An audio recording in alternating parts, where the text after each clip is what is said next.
Buen día, Fernando Rodríguez. Buen día, gente. Soy el pastor Joven Noguera. Estoy comenzando Rompiendo Cadenas de hoy, haciendo llegar mi cariño a la audiencia de Radio Columbia FM, así también como el abrazo a los amigos que se me acercan a partir de ahora a través de las redes sociales. Espero que estén viviendo un día de paz, un día de alegría, un día de gozo, de fuerza, de sanidad para su vida.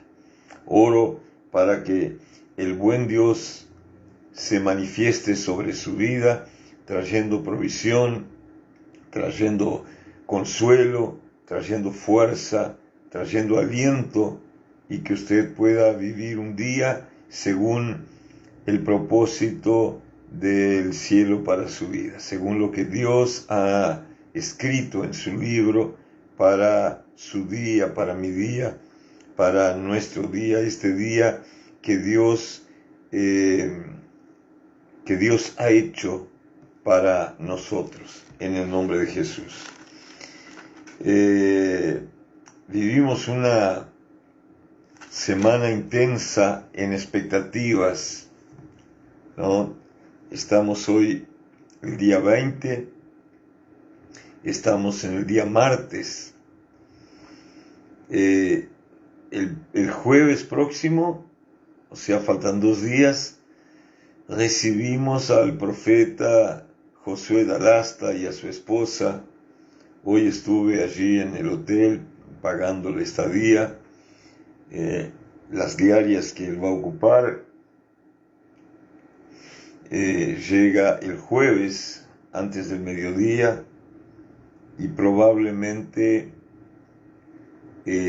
lo vamos a tener en un programa especial de radio que vamos a hacer de tarde a las 4 el jueves y el viernes, ¿no? El viernes a las 20 comenzamos nuestra campaña de milagros, y ciertamente tenemos una expectativa muy, muy fuerte de todo lo que hemos de vivir en esos días. Oro al cielo para que la expectativa, que es la que produce pensamientos de fe, se haga marcante en nuestras vidas y que podamos vivir, sí, lo sobrenatural del cielo, ¿no? Ese es mi deseo para esta semana, fin de semana. Les recuerdo, viernes, sábado y domingo, 20 horas, calle La Valleja 1280, la Cruzada de Milagros, y el sábado de tarde, día 24 de enero, la reunión con la pastora Mónica, esposa del profeta, exclusiva para mujeres, todas las mujeres del MBC y las que no siendo del MBC siguen y quieran estar ahí, están invitadas para ese tiempo tan lindo que ciertamente va a ser esa reunión con la pastora Mónica, esposa del profeta. 17:30 es la reunión, sábado 17:30, sábado 24 de enero 17:30 se realiza la reunión. Van a terminar por 19:30 y ya se quedan para el culto la segunda noche de la Cruzada de Milagros. Hemos hablado diariamente con el profeta y hemos publicado muchas de las cosas que Dios ha hecho en la vida de él. Entonces tenemos una expectativa muy, pero muy especial para este tiempo, en que Dios ciertamente se irá a manifestar en medio de las trincheras del MBC. Muy bien, antes de ir a la palabra, déjeme saludar por acá Miriam Montado Xavier, buen día. Expectante, mantenga esa expectativa, le pido por favor. Eli Lecuna, buen día, escuchando, bendiciones. Pamela Micaela, buen día, Dios lo bendiga, lindo día ya todos con el corazón expectante. Mantenga esa expectativa. La reunión de mujeres es sin comida. Sin comida. La pastora Mónica no viene a comer, ella viene a ministrar.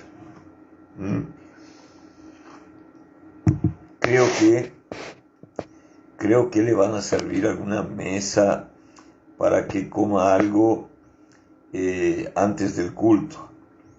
Pero yo no sé exactamente cómo están organizando. De repente las mujeres van a participar de eso. Yo no sé exactamente. Le sugiero que hable con Rosane, que ella sabe bien lo que están haciendo con 3 o 4 gurisas ahí. Yo no sé exactamente. Hay tanta cosa envuelta en esa cruzada que dejé la comida. Pero la pastora ciertamente ha de comer algo antes de engancharse en el culto, luego de la reunión, porque ella también va a ministrar en la cruzada, ¿no? Junto al profeta. Así que algo debe haber, ni que sea un choclo. Mónica Rivero, buen día, bendiciones. Gladys Ferraz, buen día, ansiosa para esa cruzada, si Dios me lo permite. Dios siempre permite, doña. Usted tiene que tomar la decisión de estar. Silvia Karina, buenos días. Estela Boldrini, bendiciones, con Jesús escuchando. Kaira Micaela Lemos, buen día. Carlitos Camargo por acá, buenos días, escuchando y pintando con Estela a full. Pintando paredes, me imagino. Claro, no va a ser el auto, ¿no? Enilda Viera, buen día, bendiciones. Camargo cuando pinta solo es capataz, cuando está Estela se transforma en peón. Apareció Luis Núñez, pero capaz que se me viene una tormenta. Luis Núñez, buen día mi pastor, bendiciones, buen día. Gusto tenerlo por ahí, gracias por el aguante. Cariños a usted, Luis, a Magdalena, a Mateo. La abuela Laura Cardoso también a la escucha con Julio en la guerra con nosotros. Dios mediante, vamos a vivir una victoria grandiosa. Tengo a mi amiga Diana Polo Castro, buenos días pastor, bendiciones, allá por Aduana Batoví. Gente nuestra, con Carlos Daniel por allá, bendiciones. ¿Quién más tengo por acá? La abuela Laura Cardoso, Enilda Viera, buen día. Carlos Camargo, Enilda, Estela Boldrini, Laura Núñez. Creo que son esos. Creo que son esos. Bueno, gente, vamos a hablar un poquito de palabra, ¿no? Hoy es un martes, mañana tenemos culto. Vamos a estar ministrando sobre la gente, limpiando corazones, echando fuera demonios, sanando enfermos, para preparar un clima en que solo lo sobrenatural tenga que ocurrir allí en la cruzada con el profeta Josué Dalasta y su esposa Mónica. Tenemos una expectativa muy grande. Hemos pasado videos de diversas curas de enfermedades graves, y creo que eso nos va a salpicar en el MBC con esa unción para curar cosas graves que la medicina no cura. Tengo una expectativa muy fuerte respecto a eso. Bueno, yo estaba mirando el libro de Lucas, el Evangelio según San Lucas, y yo estaba mirando el capítulo, déjenme ver, el capítulo 4, luego de la tentación de Jesús. Ahí está. Luego de la tentación, la Biblia dice que Jesús fue llevado al desierto para ser tentado por el diablo. Y luego Jesús se viene y comienza a moverse en, en lo sobrenatural, produciendo milagros, generando cosas fuertes, transformando la vida de la gente. Se da ahí, según el Evangelio de Lucas, el comienzo del ministerio de Jesucristo. Y allí en el capítulo 4, versículo 16, se cumple algo que es muy significativo. La Biblia dice que Jesús vino a Nazaret, donde él se había criado, y era un sábado, un día de reposo. Entonces Jesús fue a la sinagoga de los judíos, conforme era costumbre de Jesús y también del pueblo judío. Y él fue a leer el rollo de la ley, las escrituras que estaban en rollos. Y dice, y como fue a leer en la sinagoga conforme su costumbre, se le dio el libro del profeta Isaías. Y habiendo abierto el libro, Jesús encontró el lugar donde estaba escrito lo siguiente. Estoy en el capítulo 4, versículo 18 de Lucas. Allí estaba escrito lo siguiente: el Espíritu del Señor está sobre mí. Él me ha ungido para dar buenas nuevas a los pobres, me ha enviado para sanar a los quebrantados de corazón, a pregonar libertad a los cautivos y vista a los ciegos, a poner en libertad a los oprimidos y a predicar el año agradable del Señor. Esa era la presentación en el contexto espiritual de las sinagogas de la persona de Jesús como ungido de Dios. Y dice que Jesús, enrollando el libro, lo dio al ministro luego de haber leído y se sentó. Y dice la Biblia, y todos en la sinagoga estaban con sus ojos fijos en Jesús.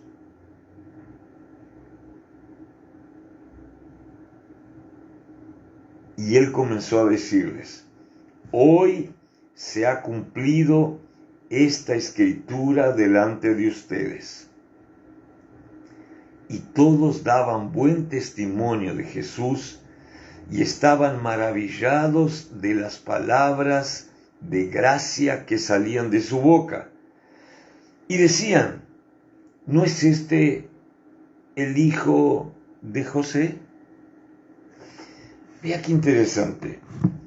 Jesús ya había pasado por cosas fuertes. El nacimiento de Jesús estaba profetizado desde la época de Isaías. Juan el Bautista había anunciado a izquierda y a derecha el nacimiento de Jesús, ¿no? La venida de Jesús, la manifestación de Jesús al mundo. Y Jesús va a la sinagoga, lee este texto, le da al ministro el rollo, mira a los presentes y les dice: hoy se ha cumplido esta palabra delante de ustedes. Acuérdese de lo que decía la palabra. La palabra decía: el Espíritu de Dios está sobre mí. Él me ha ungido para dar buenas nuevas a los pobres, me ha enviado para sanar a los quebrantados de corazón, pregonar libertad a los cautivos, dar vista a los ciegos, poner en libertad a los oprimidos y predicar el año agradable del Señor. ¿Quién podía ser esa persona? Solo Jesús. Porque esa palabra, que era textual, en la profecía de Isaías, ya había anunciado a los judíos eso. Los judíos ya sabían que habría de venir un Jesús, que el Espíritu de Dios estaría sobre él, que lo ungiría para dar esas cosas, para sanar ciegos, para sanar enfermos, para sanar a los quebrantados de corazón, para pregonar libertad a los cautivos, dar vista a los ciegos, etc. Los judíos ya sabían eso. Y las palabras de Jesús atraían a los judíos. ¿Cómo sé de eso? Por lo que la Biblia dice. La Biblia dice que los ojos de todos en la sinagoga estaban fijos en Jesús. Parece mentira. Parece mentira. Pero esta postura de los judíos, se me cortó el internet, creo que volvió. Esta postura de los judíos duros, secos, de mirarlo a Jesús, atraídos, la Biblia dice, atraídos por la gracia de sus palabras, de lo cual todos daban buen testimonio y se maravillaban con las palabras que salían de su boca. Son cosas que muchas veces el cristiano de hoy no consigue hacer.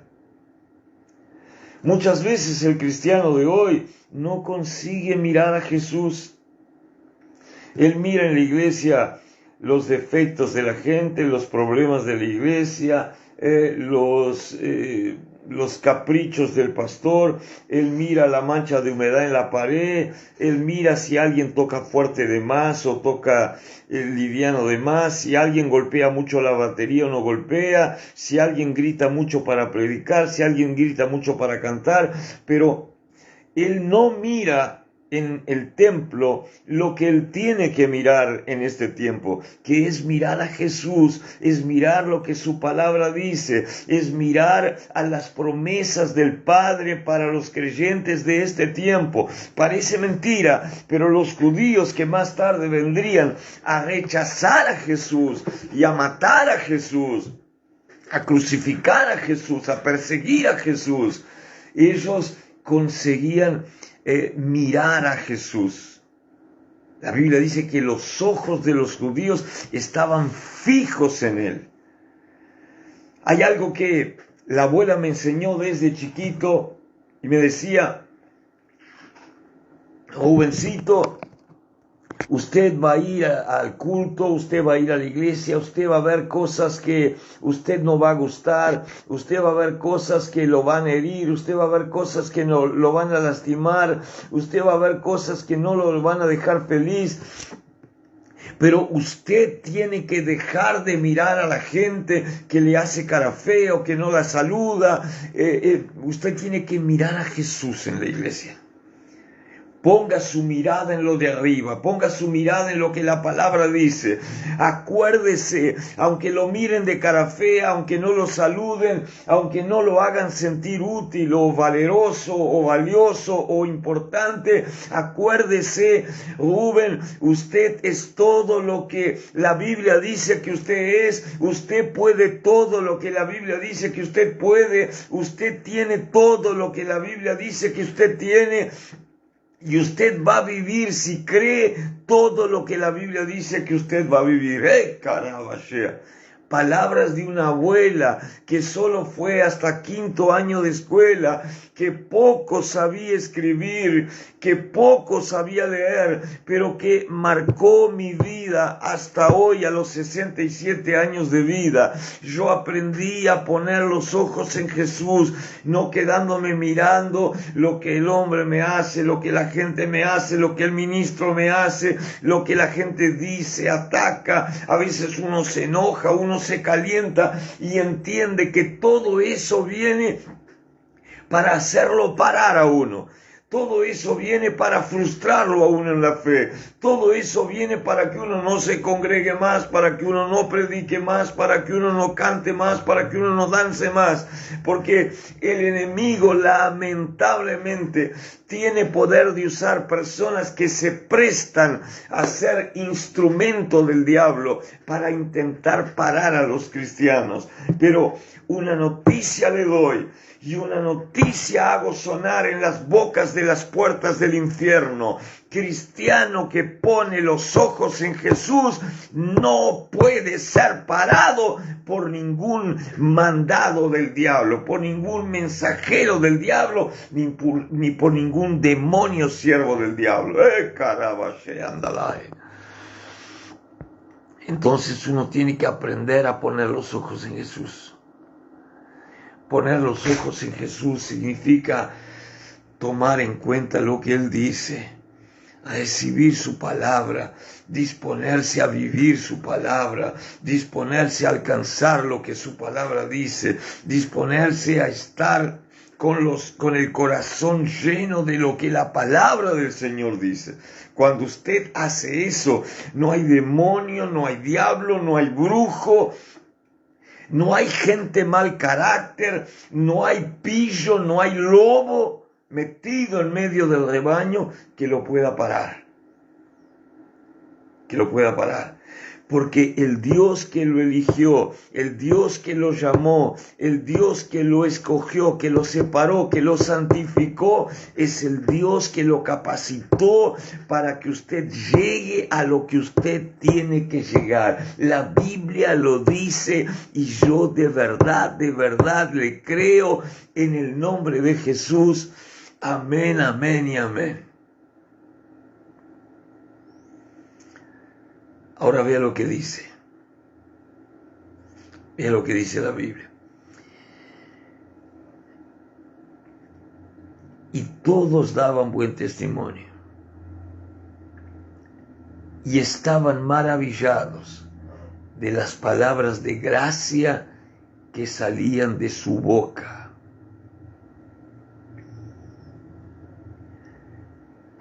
¿Por qué la palabra de gracia es importante? ¿Por qué la gente gusta de recibir una palabra de gracia? ¿Por qué la gente se siente aliviada con una palabra de gracia?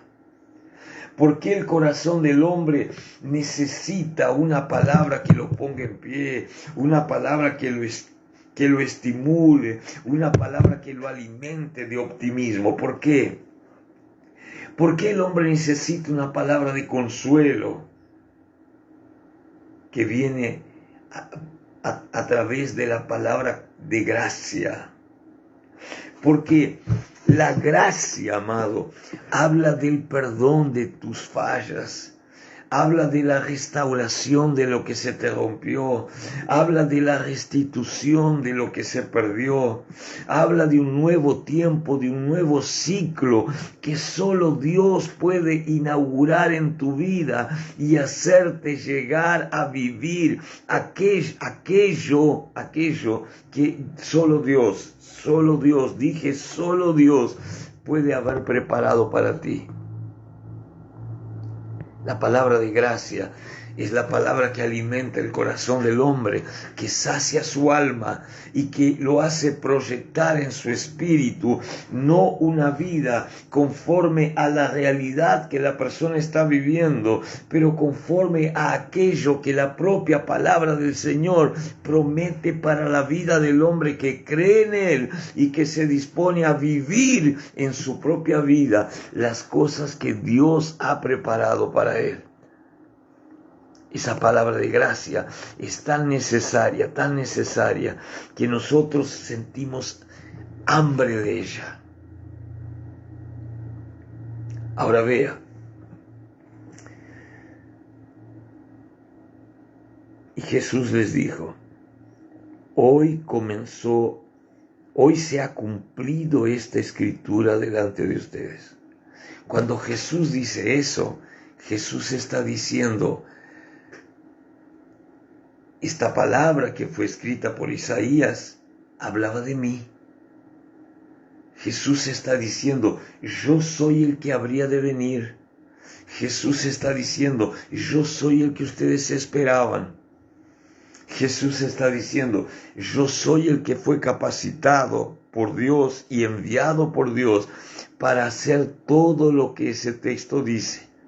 En suma, Jesús estaba diciendo, yo he venido ungido de Dios para traer buenas nuevas a ustedes. Yo he venido ungido por Dios para sanar a los quebrantados de corazón.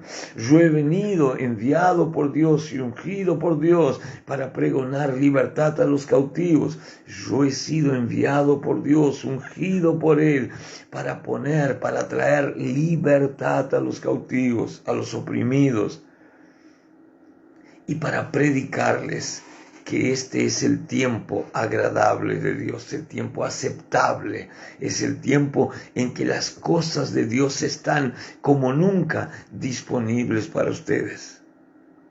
Eso era una revelación, era una enseñanza que debería hacer con que los judíos miraran a Jesús no como un ministro que hablaba bien, no como un pastor que hablaba bien, no como un sacerdote que hablaba bien, pero era necesario que la gente empezara a mirar a Jesús como el Verbo hecho carne, empezar a mirar a Jesús como el Hijo de Dios que vino a la tierra, enviado a salvar lo que se había perdido. Era necesario que el judío entendiera, y que el mundo entendiera, que aquel hombre que estaba delante de ellos, sentado en la sinagoga, que había leído esta palabra y que había dicho que eso se cumplía en presencia de ellos, sobre él, era el propio Dios que había venido a la tierra para deshacer las obras del diablo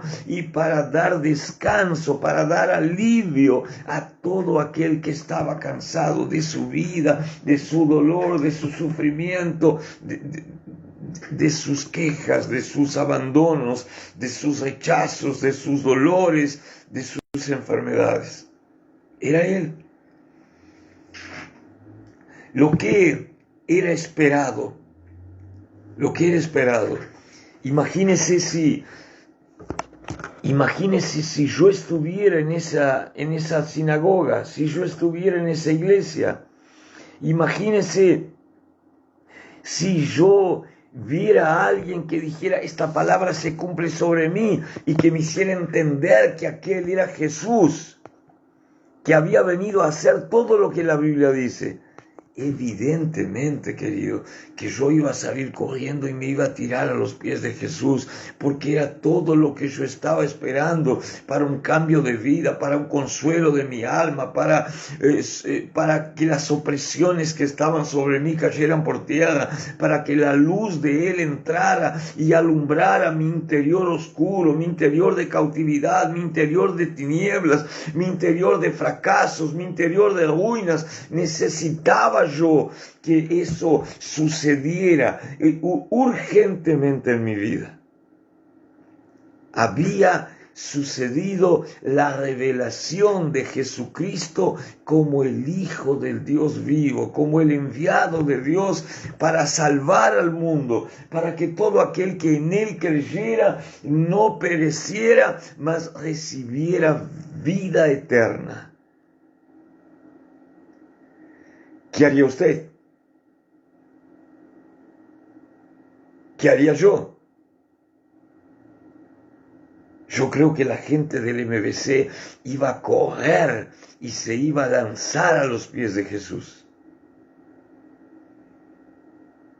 Era lo esperado, era lo que él deseaba, era el principio de la glorificación de Jesús en la vida de la gente. Ahora mire lo que la Biblia dice.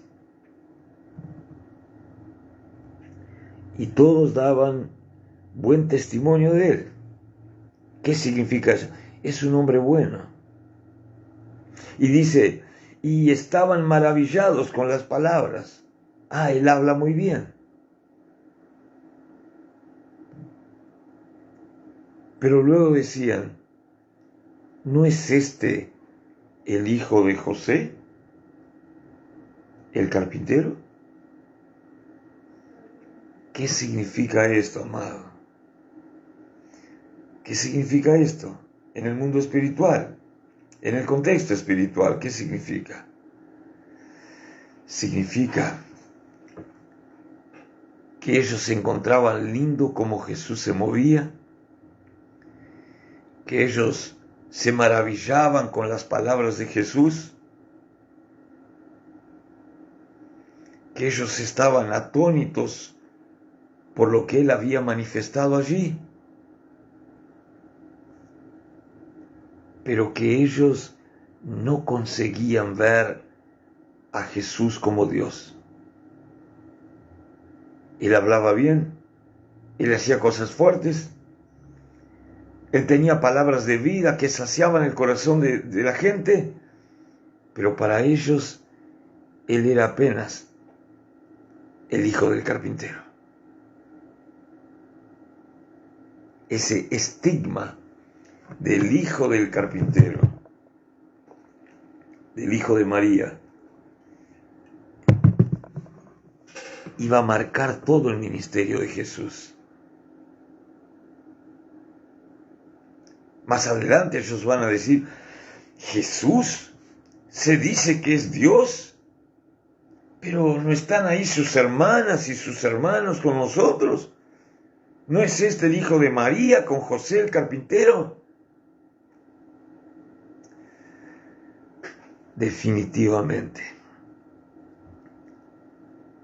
Hay gente hoy que ve en Jesús al médico que sana, que ve en Jesús al que presta plata, que ve en Jesús el que echa demonios fuera, que ve en Jesús el que produce cambios en la vida de la gente, pero no consiguen ver en Jesús al Señor de señores, al Rey de reyes, aquel que debe recibir en nuestras vidas toda la honra, toda la gloria, todo el señorío y el reconocimiento.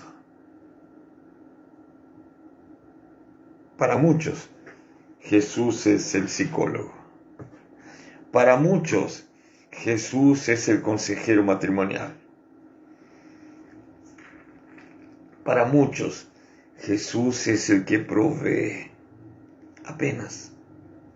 Para muchos, Jesús es el que sana. Es el médico. Es el banquero. Es el enfermero. Es el milagrero. Para muchos, Jesús no pasa de eso.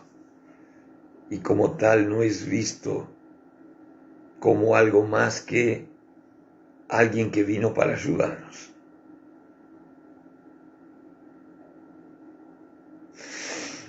Cuando más adelante Jesús dice, el que cree en mí,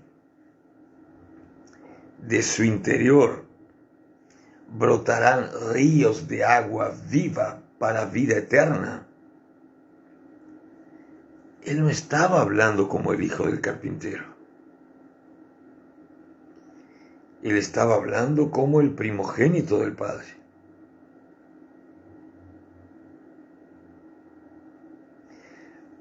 Cuando más adelante Jesús va a decir, vengan a mí todos los que están trabajados y cansados, y yo los haré descansar. Lleven mi yugo sobre ustedes. Mi yugo es leve, mi carga es suave. Él no estaba hablando como el hijo del carpintero. Él estaba hablando como el enviado de Dios. El verbo que se había hecho carne. El Cordero de Dios que quita los pecados del mundo.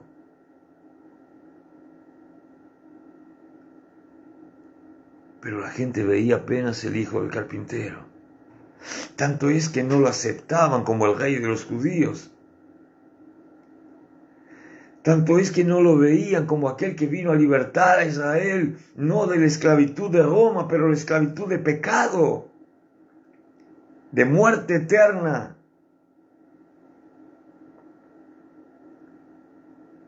Hay mucha gente que no consigue ver a Jesús como lo que Él es.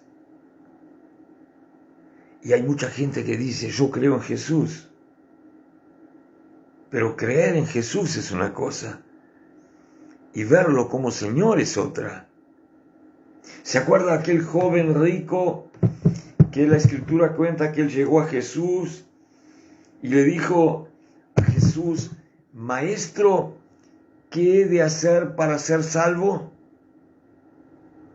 ¿Se acuerda? Hay mucha gente que solo consigue ver a Jesús como Maestro.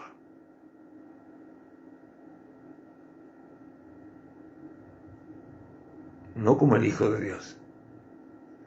Hay mucha gente que consigue ver a Jesús como profeta, no como Hijo de Dios. Para fieles de otras religiones, como para muchos judíos y muchos de nosotros, Jesús fue un gran profeta. Porque en sus actitudes y en la postura de su corazón, ellos no consiguen recibir a Jesús como el enviado de Dios, como el Hijo de Dios, como el Verbo hecho carne, como el Cordero Redentor de Jehová. Y por eso no crecen en la fe. Habla lindo, hace milagros, me salvó de mi opresión, me libró de mi cautividad, me sanó de mi enfermedad. Pero Él es el hijo del carpintero. Él es el hijo de María con el carpintero. Sus hermanos están ahí, sus hermanas están ahí con nosotros. ¿Cómo llamarlo rey de los judíos? Esa tendencia que tenemos a ver a Jesús de esa forma explica la actitud de muchas personas en relación a Jesús cuando predicamos y en la iglesia y en las cruzadas. Mucha gente que mira la mano de Jesús. Voy a ir al culto a ver lo que Él tiene para mí. Voy a ver lo que Él me puede dar. Voy a ver lo que consigo con Jesús. Es gente que se enfocó en lo que Dios puede dar. Consuelo, libertad, vista, oído abierto, unción, sanidad. Es gente que mira a Jesús solo en lo que Él puede hacer. Pero no mira a Jesús en lo que Él es. Aquel joven rico, Maestro, ¿qué he de hacer para ser salvo? Y Jesús le dice, no matarás, honrarás mandamientos. Esos mandamientos, Maestro, yo he guardado desde mi juventud. Era un muchacho religioso. Era un muchacho que conocía, que había sido enseñado y que vía de regla, en lo formal, él había vivido lo que le enseñaron. Pero Jesús, al mirarlo como Dios, Jesús conoce el corazón del hombre. Y él ve que todo aquello que aquel joven había hecho cumpliendo los mandamientos no pasaban de formalidad religiosa. Porque todas esas cosas que son enseñadas como mandamiento, como doctrina, como enseñanza de Dios para nuestras vidas, apuntan a poner a Dios en primer lugar, apuntan a poner a Jesús en primer lugar en su vida. Y eso él no podía hacer. ¿Por qué? Por lo que sucede cuando Jesús le dice. Jesús le dice, bien, joven, si has cumplido todos los mandamientos, solo te falta una cosa. Ve, vende todo lo que tienes, dáselo a los pobres y sígueme. Y ahí es manifestado lo que estaba en el corazón de la gente,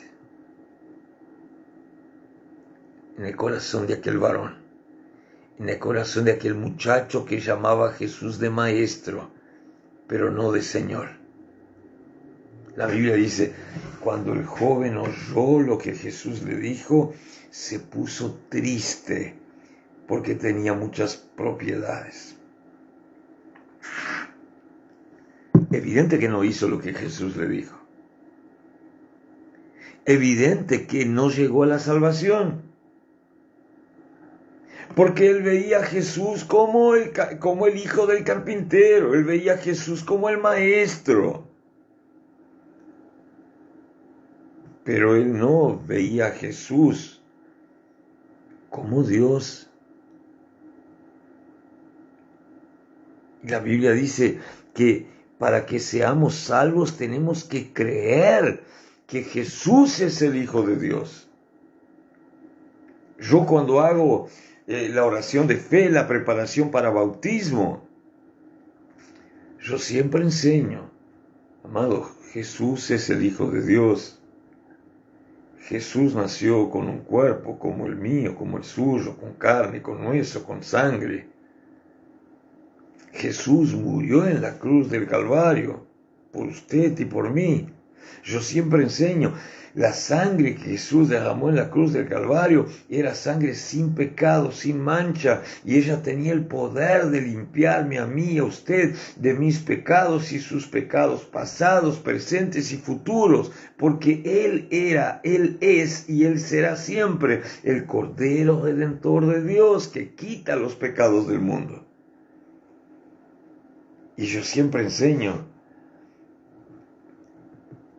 que yo tengo que creer eso y tengo que creer que Él murió en la cruz por mí, pero Él resucitó al tercer día y que Él está sentado a la diestra del Padre donde Él intercede por mí y por usted. Yo enseño eso porque yo no puedo ver en Jesús un maestro. Yo no puedo ver en Jesús un enfermero. Yo no puedo ver en Jesús un banquero. Yo no puedo ver en Jesús apenas un médico. Ah, pastor, pero se habla de Jesús como el médico de los médicos. Es verdad. Pero también se habla de Jesús como el Hijo de Dios. También se habla de Jesús como el Verbo hecho carne. También se habla de Jesús como el Cordero Redentor inmolado desde el principio. También se habla de Jesús como el Salvador. También se habla de Jesús como aquel que vino a destruir las obras del diablo. También se habla de eso. Y también se habla de Jesús como el Señor. Si Él es Señor en nuestras vidas, Él debe estar en primer lugar en mi vida. ¿Sí? Sí. Pastor, ¿y por qué llego al culto 9 menos cuarto entonces? Pastor, ¿y por qué llego al culto 8:30? Pastor, ¿y por qué llego al culto conversando, masticando chicles, saludando a todo el mundo como si no estuviera ocurriendo nada? Porque están solo cantando. Solo cantando. Quiso decir adorando. Quiso decir haciendo aquello que el Hijo de Dios necesita recibir de nosotros. porque la Biblia dice que Dios busca adoradores que lo adoren en espíritu y en verdad. Y a Él le cabe y Él merece toda la alabanza y toda la adoración. Pastor, nosotros sabemos de eso, pero muchas veces llegamos al culto en medio de la adoración y llegamos como si no estuviera pasando nada importante, como si la prédica del pastor fuera más importante que la adoración. Bueno, para aquel joven era más importante tener bastante casas y propiedades que propiamente seguir a Jesús. Aún hoy tenemos esa postura. Lo importante es lo que va a ocurrir en la oración allá, porque yo quiero que oren por mí para que yo me sane, yo quiero que oren por mí para que yo consiga empleo, yo quiero que oren por mí para que mi casamiento se arregle, yo quiero que oren por mí para que yo sea liberado. Pero ¿y mi culto? Pero ¿y mi actitud de poner a Dios en primer lugar? Pero ¿y mi actitud de ser un adorador?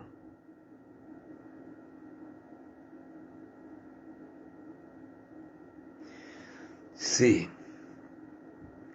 por lo que yo veo, esta frase para muchos continúa sonando. Pero, ¿él no es el hijo del carpintero, José?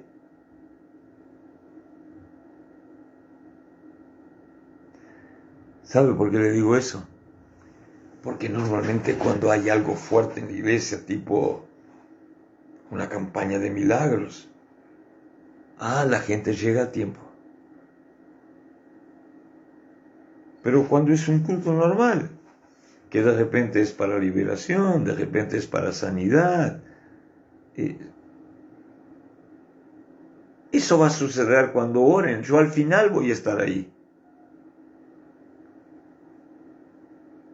Pero le digo, cuando falta mi actitud de reverencia, cuando falta mi actitud de adoración, cuando falta mi actitud de alabanza, cuando falta mi actitud de honrarlo a Jesús, cuando falta mi actitud de humillación delante de Él como Señor, como Rey de Reyes, yo estoy diciendo, Jesús va a estar presente, pero Él es solo el hijo del carpintero.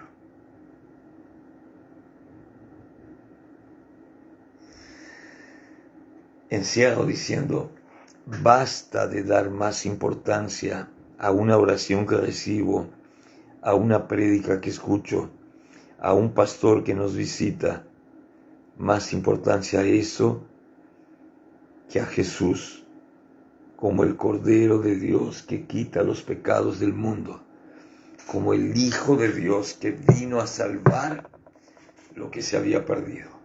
Jesús es Rey de Reyes, Señor de Señores. A Él toda la gloria, la honra, reconocimiento y poder en el nombre de Jesús. Amén, amén y amén. Y solo hay salvación en Él y a través de Él. Vamos a poner los ojos en Jesús y a declarar, ahí está nuestro Dios con nosotros. Eso cambia vidas, cambia realidades y cambia nuestros tiempos. La Biblia lo enseña. Yo de verdad le creo en el nombre de Jesús. Amén, amén y amén. Gente, Dios lo bendiga. Yo vuelvo mañana al mediodía por Radio Columbia FM y por las redes sociales del MBC. Beso a todos. Chau, chau.